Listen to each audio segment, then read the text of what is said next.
All right, good morning, everybody, and happy Friday. It is a dreary end to our week. Let's get the time lapse in motion. Thanks so much for joining us on Kare 11 Plus, by the way. Hopefully you've had a nice morning. It has been raining off and on, as you can see here from the time lapse. Now, this looks out from uptown. Usually you can see Lake of the Isles on this side and then the downtown skyline in the background, but gets covered up by those rounds of rain that we saw.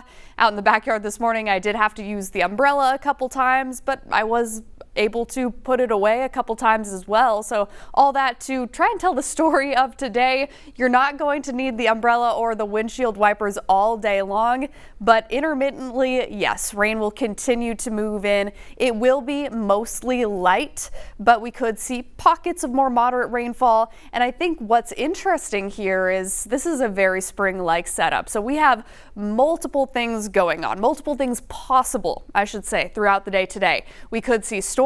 We're also probably going to see snow up to the northwest of the metro. That doesn't move in for us until late tonight. You just might sleep through it. And in between, we could even see a wintry mix. This is what satellite has looked like for the past few hours or so. As of about 9:30, we started to get a little bit of another round of light rain for the Twin Cities. You can see that green color does indicate that it is pretty benign. It is lighter rain, and it could make the roads slick. So I would still recommend taking it slow if you're going to be out and about today, but I don't think that you'll run into any major downpours. Now, that's a little bit different if you are south of Rochester. Things have been interesting already this morning for that southernmost and really southeasternmost part of the state. So for areas south of the Twin Cities, we did get a couple of thunderstorms rolling through very early this morning. They had lightning, and we're seeing a little bit of that ongoing south of Albert Lee and Rochester as of about 9:30. Now, I do want to look a little bit further to the south because this is a little bit intimidating down here. A very robust complex of storms moving towards Waterloo, and that's not the first round of rain that Waterloo has had so far today. They got a pretty intense bout of moderate to heavy rainfall during our morning programming, and now they have yet another complex of storms about to roll through. No warnings or alerts on this as of about 9:25, but you can see the lightning is still pretty active. It's fizzled out a little bit as it's moved across 35, but I've been saying all morning that lightning is a really good indicator of how strong a storm is. So if I'm looking at the radar and I see a complex of storms with a lot of lightning, I'm going to watch that because I think that there could be warnings issued there. Now, all of this is kind of just for perspective, for information's sake, because I know that nobody down here is watching Kare 11, but you know, this is just for folks who may be traveling down into Iowa for the weekend. The weather is active, and today could be a sizable severe weather threat for them, which we'll get to here in the next few minutes. It's also just interesting to see these complexes of storms moving through at this time of the day in the morning, because typically we see this activity into the afternoon, because as we warm up, I say warm, we'll be in the 50s, you get more lift to the atmosphere, right? We get more instability. It makes it more possible for those storms to pop. So it is something that we are watching, just because we could see some of that activity creeping into that southeastern pocket of Minnesota, where we do have that marginal risk of severe weather. So just south of Rochester and moving into La Crosse, that green band really extends all the way through central and southern-ish Wisconsin. So that marginal risk is exactly that. It's marginal. We're not overly concerned about it. It's a level 1 out of 5. The Storm Prediction Center issues a marginal threat when there is the risk for a couple of isolated strong to severe storms. That does not by any means mean a severe weather outbreak, but you could get a couple of those strong to severe storms that would need a warning on them. So that's really only for a tiny part of Minnesota, but it is possible that we see that later today. Let's put the microcast rather, into motion. Some icy action up on the Arrowhead. Luckily, we shouldn't see any of that in the Twin Cities until late tonight. Hopefully you can sleep through it and just avoid the roadways, but it will just be a dreary day regardless. You won't be able to dodge the rainfall all day. We're going to get a lull in the activity, but you'll probably need the windshield wipers at some point. It's just one of those setups. More of that light rain develops through the late afternoon and evening. There could be pockets of more moderate rainfall. You can see those there in yellow. A rumble of thunder, not out of the question here, but this is where it could get dicey. This switch over into more of a wintry setup. Depending on where our temperatures are hanging out at around 11:30 tonight, it could get a little bit slick out there. Now, if we look further to the northwest and even out to Alexandria, Ortonville, we're seeing snow late tonight. I'd say beyond 10 p.m. for those folks, this is just a snow event, and that snow will continue to track its way eastward. It'll be slow moving through about 2 o'clock in the morning, at which point St. Cloud, Brainerd, Wilmer, you'll be seeing some snow. We may get missed by the snow here in the Twin Cities. So models initially showed the light snow moving in by about 4, 5, even 6 a.m. tomorrow. But this most recent run shows that snow moving north and then just pulling out of our region. So I do still think that it's possible we get light snow tomorrow morning.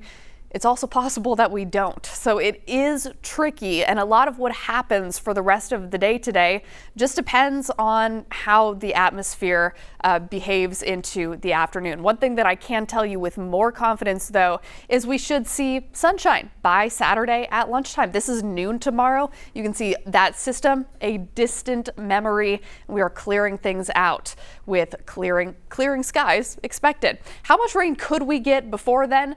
Well, for places like Rochester and La Crosse, those of you who have that level 1 severe threat, that marginal risk, you'll probably get some downpours at some point today. Regardless of whether you get severe weather, I think you'll get some heavy rain. So that's why your totals are a little bit higher. An inch definitely in the cards, ½ inch for Menominee, nearly ½ inch for the Twin Cities, maybe a ¼ inch for St. Cloud, third of an inch in Brainerd. As always, rain totals are widely varied. It just kind of depends on where you are. But generally here, we're seeing lower totals to the north, few hundredths of an inch, and then we're seeing close to a ¼ inch as you get into the central part of the state, ½ inch in the Twin Cities, and then the further you go to the southeast, I think the higher rain totals we will see.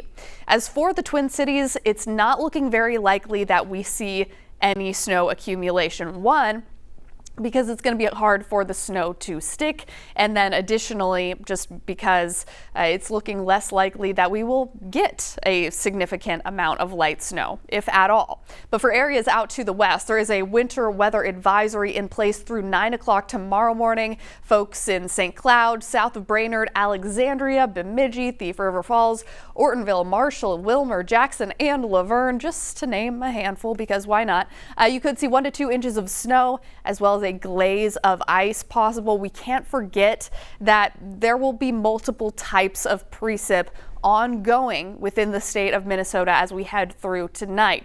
So we could be seeing liquid rain here, but out to the northwest, there could be freezing rain, and further to the northwest, it'll be snow. So this is a very spring-like, very interesting setup. That's why we do have the weather impact alert that's in effect right now. We're going to keep it through 6 o'clock tomorrow morning. Now, there is a small chance that we'll be able to shave a few hours off of that if we see more data coming in that indicates that we might not see snow at all. That's TBD. For now, I just want you to focus on having multiple ways to get weather alerts. So if you have a favorite weather app, make sure you have notifications turned on, and hopefully you already have the Kare 11 app and you can use that to get alerts about the weather as well. Use caution when you're traveling. You'll probably see wet roads. You could see slick roads, especially late tonight and into tomorrow morning. Here's your 7-day forecast. We will come back to this, so if you don't catch the whole thing, don't worry, we'll repeat it. Rain likely today. We've already seen it. We're going to continue seeing the rainfall into the afternoon, mainly light with the exception of some downpours and thunderstorms possible for areas south of the Twin Cities. Really south of Rochester is going to be the best area, most favorable area for that. Now that weather impact alert does carry over into our Saturday, but it does expire pretty early, 6 a.m., and the rest of our Saturday will bring us drier conditions. I do think the sun will come out, but it will be cooler. Today 54, so 44 tomorrow. That's cooler by at least 10 degrees. Low temperatures also cooler, 33 tomorrow morning. So regardless of what type of precipitation we get, it could be slick out there since we will be close to freezing. Then how about Sunday? Lots going on. It's not going to rain, but we have daylight saving time starting. So that means we spring forward and temperatures spring upward. We're warming into the low 60s. And if that forecast is correct, well, it would be the warmest day of the year so far. So not too bad, especially after a rainy end to the week that we're seeing today.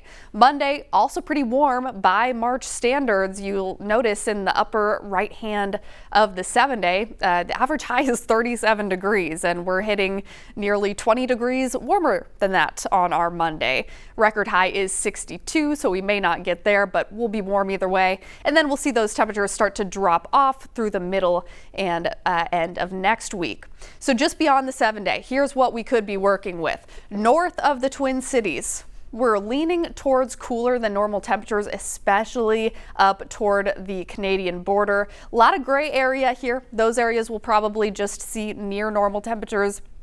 And then farther out, those cooler than normal conditions may extend into Minneapolis and also out through really the entirety of Wisconsin and the Great Lakes. So we'll be leaning a little bit cooler through the middle and end of the month, but we will see gradual warming month by month as we get a little bit closer to the summertime. Average high by the end of March is 42. By the end of April, it's close to 60. By the end of May, closer to 70. End of June, 79. And by July, I believe that is the warmest month of the year here in Minnesota, 83 degrees is the average high. So warm thoughts, right? Especially on a rainy day like this.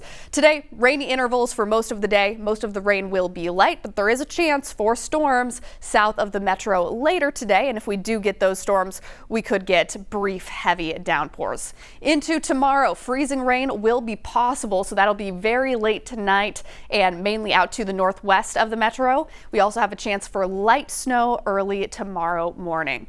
Here's a look at the next 12 hours. We are already under a weather impact alert, and that'll be with us through the 6 o'clock hour tomorrow morning.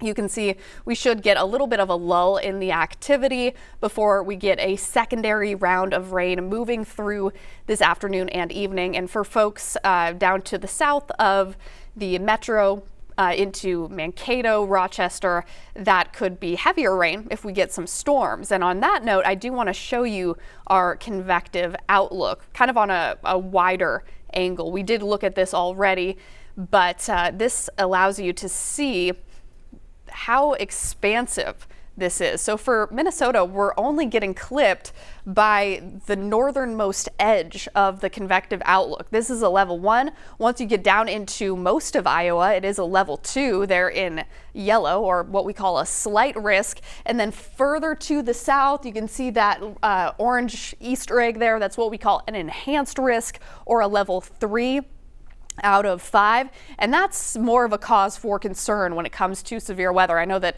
those areas do have the risk of tornadoes, large hail, and damaging wind gusts today. So that makes what we're working with seem a lot more manageable. That being said, we still could see storms, so just make sure that you are weather aware into this evening, especially if you're planning on traveling southeast and toward Wisconsin in that direction.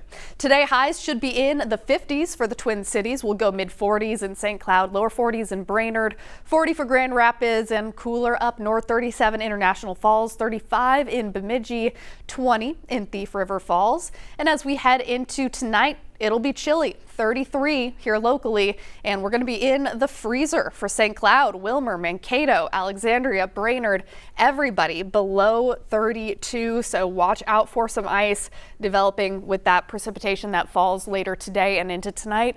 It certainly is possible that we see slick roadways on your Saturday morning. So if you can sleep in and avoid that, that's what I would recommend. A little bit cooler on our Saturday afternoon. 44 is my forecast high. We'll go upper 30s in Luck, 38 in Brainerd.